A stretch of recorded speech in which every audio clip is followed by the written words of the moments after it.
Movies are filmed by cinematographers. They typically oversee a group of helpers and camera operators. They decide which equipment and angles will produce the finest shots.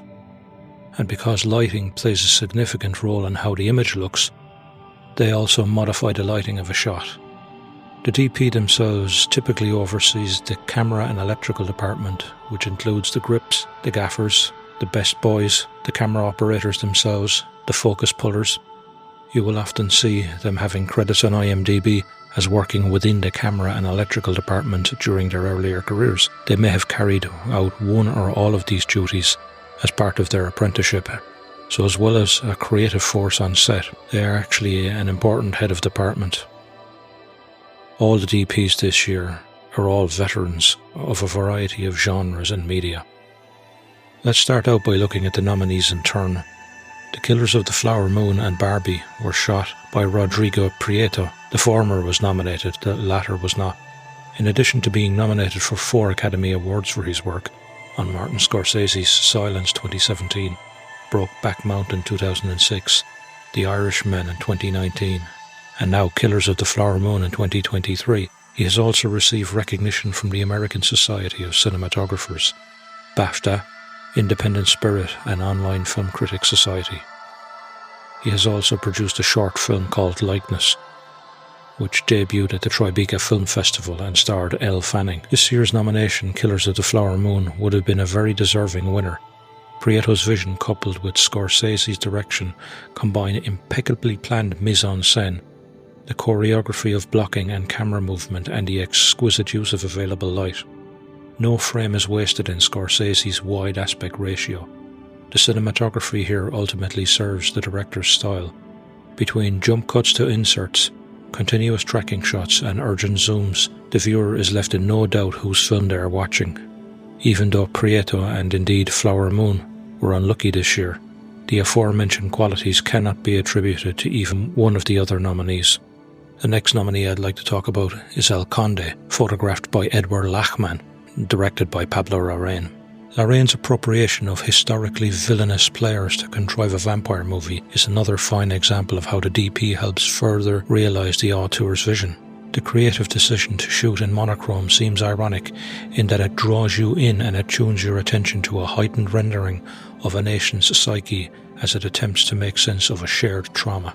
The camera moves fluidly here, but also manages to fill the ever-fleeting frame with composition and detail. The film itself is a full-blooded horror, and Pinochet is as much a spectre of the past as any vampire. There are numerous flying scenes that use the vampire's flight to show Chile in monochrome austerity and cold beauty, while the camera movement encapsulates for us what we need to see, what the director wants us to think about, while simultaneously leaving us to our own devices and drawing conclusions. The setup is vampires who live across centuries and acquire power by interloping as influential historical characters, a sort of treatise on the notion that the elite hold on to power and wealth, and that neither socialism or conservative economical politics really matter when the charade of a rigged game is played out. The camera work here, then, is probably the most apt to the storytelling of all the nominees. While the film itself is daft as a brush, the visuals, music and editing coalesce to render Larraín's vision to a world-class film.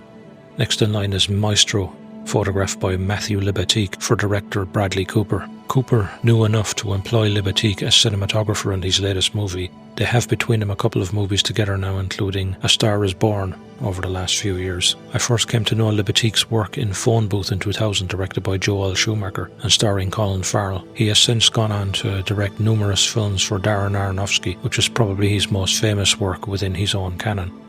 His choice of lenses, lighting and colour grading are experimental and innovative, and in 2023's Maestro is no exception, having been shot in a couple of different aspect ratios, including the Academy aspect ratio, black and white and colour to orient the audiences to different time frames. The graininess of some of the footage complements the makeup used and helps to realise the chronology of the story.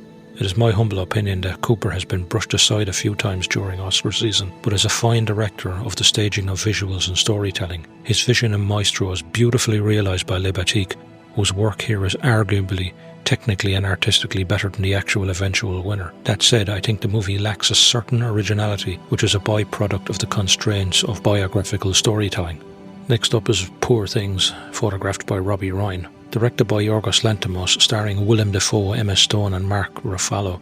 The DP in charge, Robbie Ryan, is a veteran of many genres and has most notably shot documentaries for director Mark Cousins. His work here is not some of his most notable, and I would say if you want to see a more exceptional example of his work, I would look to his work on The Favourite, also directed by Lanthimos. There is, however, imaginative use of fisheye lenses and long tracking shots, together with black and white and sepia tones and monochrome sequences contrasted with vibrant colours, making it all the more startling. Having said that, I think this is not one of the more exceptional examples of cinematographic nominees in 2024.